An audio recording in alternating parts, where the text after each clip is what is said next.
Munich is actually a very peaceful city on Christmas Eve. Most people are with their families, enjoying the Christmas season. Only in Munich's Sendling district is something strange happening. Something that happened here over 300 years ago is contemplated. And it explains why this is an Austrian and this is a Bavarian. And why this is an Austrian woman and that is a Bavarian woman. And it sheds light on the question of what actually constitutes a nation or a people. And why is one group of people different from another group of people? Or perhaps not. 300 years ago, at the beginning of the 17th century, the electorate of Bavaria was an integral part of the Holy Roman Empire. The Habsburg Emperor resided in Vienna, while the imperial crown land was also Bavaria's powerful eastern neighbor. The Bavarian elector Max II Emanuel von Wittelsbach was initially keen to forge as close a bond as possible with the emperor. To this end, he married the daughter of Emperor Leopold I, Maria Antonia of Austria. However, she died in 1692. In the year 1700, something happened that would shake the European continent. The Spanish king Charles II died childless, ending the Spanish Habsburg line. Louis XIV of France had been waiting for an opportunity to break free from the grip of the two Habsburg empires. The European great powers had already attempted to defuse the situation at the end of the 17th century. The son of the Bavarian elector Max Emanuel and his Austrian wife Maria Antonia was to become king of Spain. But Joseph Ferdinand died in 1699 at the age of 7. The path to war between France and the German Emperor was thus unstoppable. Also, the Bavarian elector Max Emanuel was formally subordinate to Emperor Leopold I. After the death of his wife and son, he no longer had any ties to the Habsburg dynasty. He therefore calculated that he could gain more from the war by switching sides to Louis XIV. The acquisition of the Spanish Netherlands, now Belgium, the royal title, if not the imperial crown itself, could be his reward if Louis XIV were to win. The odds were not so bad. After all, the French army was considered invincible. Until they weren't. The French army, together with Bavarian troops, were defeated at the Battle of Blenheim. Max Emanuel was forced to flee to Brussels, and Bavaria was occupied by Austrian troops. If you made it this far, then congratulations. Then you might as well subscribe right away. Because now we come to the actual core of our story. The Austrians, now under the new Emperor Joseph I, oppressed the Bavarians harshly. To cover the cost of war, the total burden of taxes and compulsory levies was increased. In some cases, they amounted up to 7 times the previous levies. In addition, Bavarian men were forcibly recruited into the army. Soon isolated uprisings broke out among Bavarian farmers, which grew in size over time. Some soldiers, nobles and citizens also joined the rebels. In mid-December 1705, the rebels captured the cities of Burghausen and Braunau.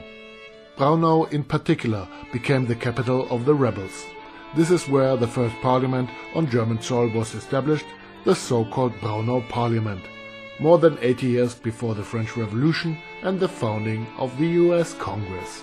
The rebels now wanted to take the rebellion to the heart of Bavaria, to Munich.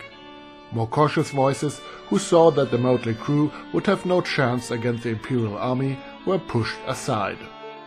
The goal was not necessarily to drive the imperial forces out of Bavaria, but to gain a negotiating position. The rebels also briefed themselves that they were acting on behalf of the expelled elector and referred to the old laws of the land. However, Max Emanuel did not support the uprising in any way. He saw it more as a disturbance of the divine order between rulers and the people, and a weakening of his personal position. For the Austrians too, it was merely a peasant uprising and by no means a legitimate negotiating partner. On the evening of December 25, the attack on Munich began. The rebel troops even captured parts of Munich city wall, but they were unable to take the heavily fortified Isartor gate.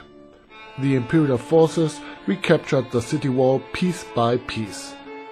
When imperial troops also advanced from the east, the rebels were forced to retreat and entrenched themselves in the village of Sendling in the south, now a district of Munich.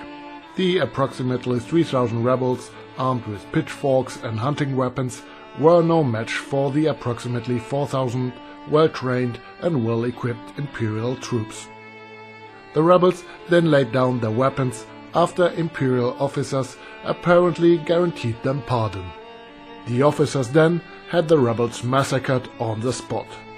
Some rebels managed to flee to the Sendling parish church, hoping that at least here, on holy ground on Christmas Day, nothing would happen to them. But here too, they were mercilessly slaughtered.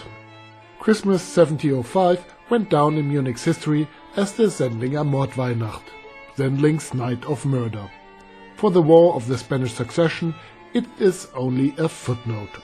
Even for contemporary assessments, it was just another peasant uprising of little significance.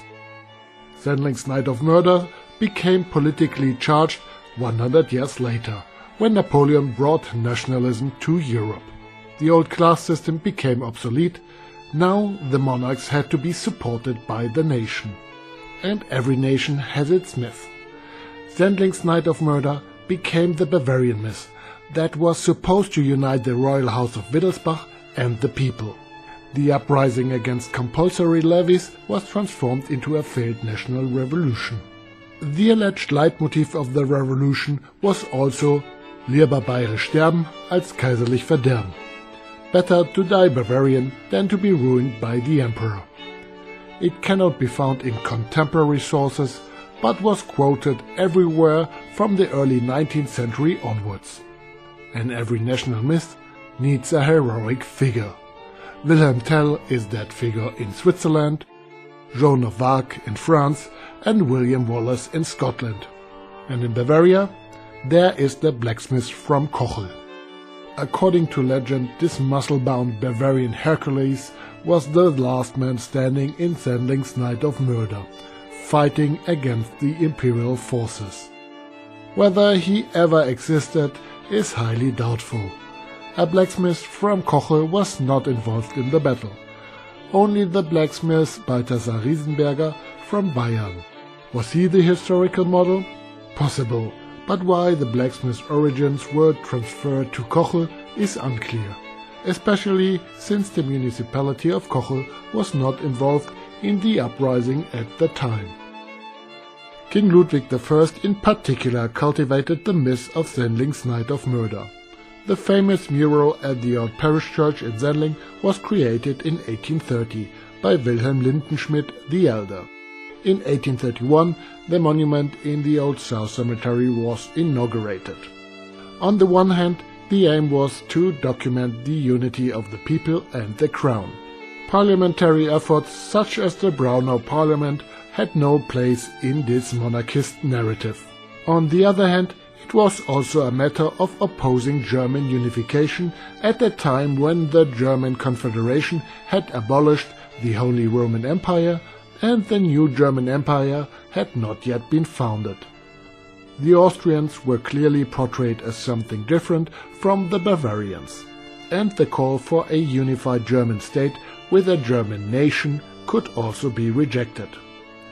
Ludwig's son King Maximilian II said, "Bavaria is not merely a constituent state, but a historical grown state with its own nation." And his son, the fairy-tale King Ludwig II, who only reluctantly agreed to the founding of the empire in 1871, emphasized to Bismarck that Bavaria was already a nation. In the end, Bavaria was absorbed into the German nation-state. The federal structure allows for a certain degree of autonomy. For a time, many Austrians saw themselves as Germans, but after the understandably bad experiences following the Anschluss in 1938, this narrative is now only popular in a few circles there. What I'm getting at is the question of whether we still need these narratives at all. Bavarians and Austrians have so much in common. Catholicism, food and language. Yes, Austrian is their Bavarian dialect. It's no coincidence that Austrian films, comedians and musicians are much more successful in Bavaria than in the rest of Germany, because people understand each other. But I'm already in the process of creating a new narrative. Politically, I don't care at all whether I eat the same schnitzel and listen to the same music. What is important, and here I would like to refer to the philosopher Hannah Arendt, is that we concentrate on democratic practice, thinking, judging and acting together within the framework of democratic institutions and the rule of law, because that can connect people much better across linguistic and cultural boundaries and sometimes even across entire oceans. That was just some food for thought. I got a little carried away. But maybe you liked the video, then leave a like. And there will be more touristic videos coming soon. Here is my homepage and my email address if you want to book a tour. I don't ramble on quite as much in those, promise. See you in the next video, Philip.